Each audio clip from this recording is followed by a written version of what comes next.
The core element is family-level resilience skills. And family-level resilience skills are really important because the core element in this episode is family-level resilience skills. And the great thing about family research is that we can look at families who have gone through adversity and come out stronger and with great coping skills. And we can study those families and find out.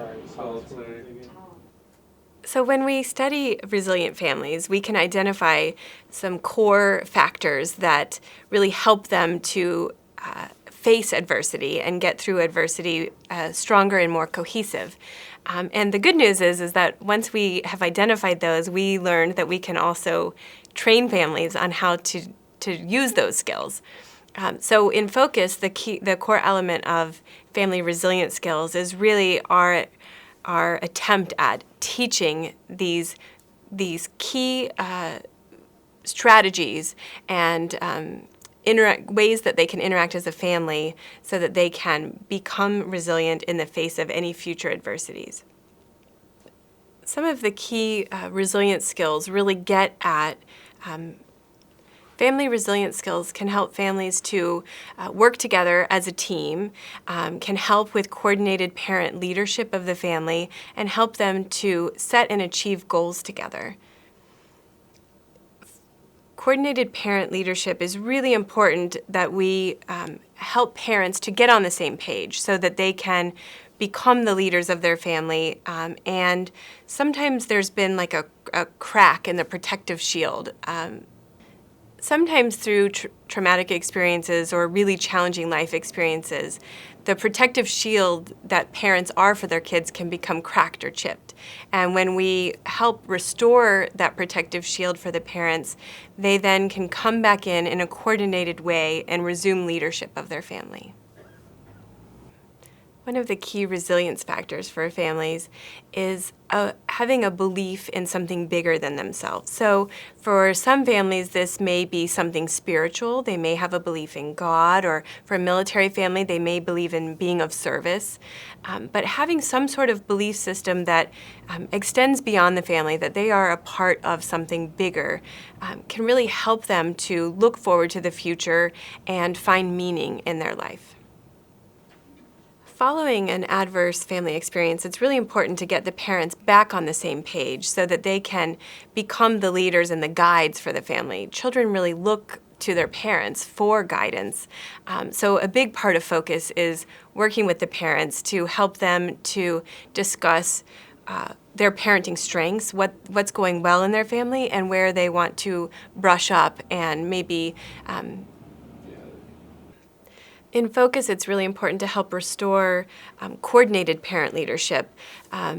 One of the things that can sort of fall off following a trauma is things like the family roles and routines. And so maybe the child who used to go to bed every night at 8 p.m., now it's slowly creeped into 8:30, 9 p.m., and maybe it's getting the whole family sort of out of sync. So by working with the parents to help restore stable care routines, it's going to really help the children to feel more secure and safe in their home environment. Kids do better when they know what to expect. So when parents can set up stable care routines, it really helps the children to know what to expect every day. They know that at 7 p.m. they're going to finish dinner, at 7:30 they're going to read a book, and by 8 o'clock they'll be in bed. And that just helps set the kids up for success every day. When parents have stable care routines for their kids, it helps the kids know what to expect every day and really helps them to feel safe and secure. Following a trauma, family roles can also become blurred. Maybe the responsibilities aren't divvied up in the same way. Maybe one parent now has to cook and clean. Maybe they have to take out the trash and put the children to bed. And this shift can cause sometimes some miscommunication or even some resentment between parents. So by addressing this, having the discussion with the parents, putting it out on the table, it can help them to communicate effectively about what roles they have, what responsibilities they have, and clear up the division of labor. A great focus strategy that we use to help families figure out their roles and care routines is family problem solving. So we might bring the whole family together and say, we understand bedtime has been a challenge lately, and we'll even get the kids involved. What do you need in order to start going to bed at 8 o'clock? And get everyone in the family brainstorming even crazy ideas. Well, if I could sleep on the moon, then I would definitely be in bed by 8. But we let even the youngest kids participate, and then the whole family comes to an agreement and can better commit to whatever path they have chosen. So if parents have had kind of blurred roles and the responsibilities haven't been divvied up in a way that they feel is fair, once they have a discussion about it, maybe they'll come back together and decide that even though I might now cook and clean, the silver lining is that now you're actually able to help put the children to bed, and that's giving each of our children a better time with their father, for example.